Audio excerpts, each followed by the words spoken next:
Daily. Taste the Daily. வெளியில் வராங்க, இவங்க ஒளிஞ்சுக்க பார்க்கும்போது குரல் கொடுக்குறாங்க. அப்போ அந்த அம்மாவை அடித்து மர்டர் பண்ணுறாங்க.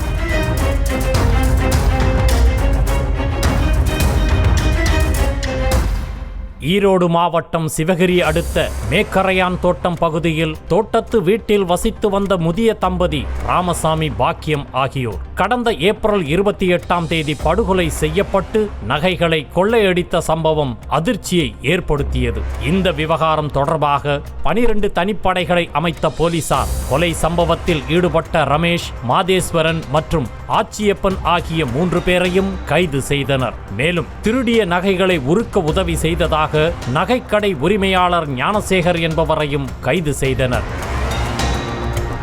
இந்த கொலை சம்பவம் தொடர்பாக எடுத்த நடவடிக்கை மற்றும் குற்றவாளிகள் சிக்கியது எப்படி என்பது குறித்து மேற்கு மண்டல ஐஜி செந்தில்குமார் விளக்கமளித்தார். சிசிடிவி காட்சிகளை கொண்டு விசாரணையை தொடங்கிய தனிப்படை போலீசார் அதன் அடிப்படையில் முதலில் ஆச்சியப்பனை பிடித்து விசாரித்த போது கூட்டாளிகளுடன் சேர்ந்து கொலை செய்ததை ஒப்புக்கொண்டதாக செந்தில்குமார் தெரிவித்தார்.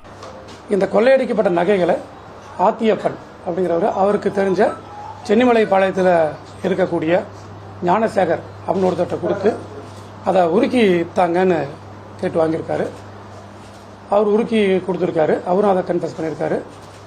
அந்த உருக்கி வீட்டில் ஒளித்து வைக்கப்பட்டிருந்த அதை என்காட்டா இருக்கக்கூடிய நகை சுமார் 82 கிராம் அந்த கட்டி அதையும் ஆத்தியப்பன் வீட்டிலேருந்து சீஸ் பண்ணியிருக்கிறோம்.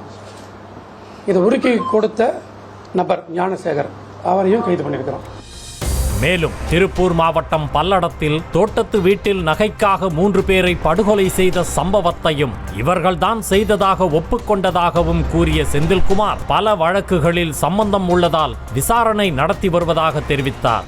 அவினாசிபாளையம் காவல் நிலையத்தில் 3 பேர் இதே மாதிரி கொலை செய்யப்பட்டாங்க. தெய்வசிகாமணி, அவருடைய மகன் செந்தில்குமார், அதே மாதிரி அவருடைய மனைவி.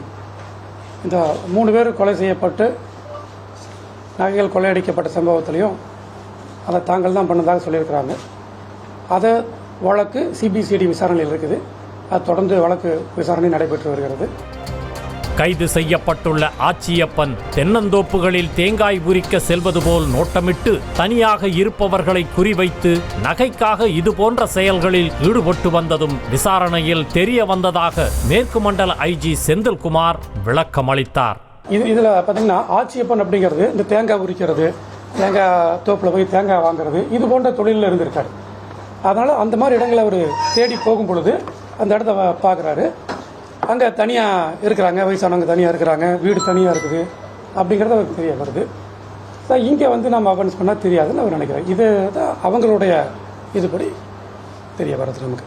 சிவகிரியை சுற்றி 60 கிலோமீட்டர் வரையுள்ள சிசிடிவி காட்சிகளை ஆய்வு செய்த போலீசார் அதில் பதிவான கொலையாளிகள் பயன்படுத்திய பைக்கை கொண்டே குற்றவாளிகளை உறுதிப்படுத்தியதாக தெரிவித்த செந்தில்குமார் பைக்கை வீட்டிற்கு அருகே விட்டுச் சென்றதோடு பின்னர் தப்பிச் சென்றதும் தெரிய வந்ததாக கூறினார். 28ஆம் தேதி நைட்டு ஒரு 10:30 மணிக்கு மேலே அங்கே போயிடுறாங்க. போயிட்டு வண்டியை அந்த சம்பவத்தை விட்டு கொஞ்சம் தள்ளி கரும்பு காட்டு பக்கத்தில் நிறுத்திட்டு போய் அந்த வீட்டுக்குள்ள போய் உள்ளே பதுங்கிக்கிறாங்க. அந்த பாத்ரூம் பக்கத்தில் பதுங்கிக்கிறாங்க. சம்பவம் நடந்து சுமார் 12 மணி சுமாருக்கு அந்த இறந்து போன அம்மா வெளியில் வராங்க. கரண்ட் ஆஃப் ஆகுது. அப்போ வெளியில் வராங்க, இவங்க ஒளிஞ்சுக்க பார்க்கும்போது குரல் கொடுக்குறாங்க. அப்போ அந்த அம்மாவை அடித்து மர்டர் பண்ணுறாங்க. இந்த சத்தத்தை கேட்டு உள்ளே இருக்கிற ஒரு வெளியில் எந்திரிச்சு என்னென்னு எந்திரிக்கும் பொழுது அவரையும் போய் அடிக்கிறாங்க. Taste the Daily.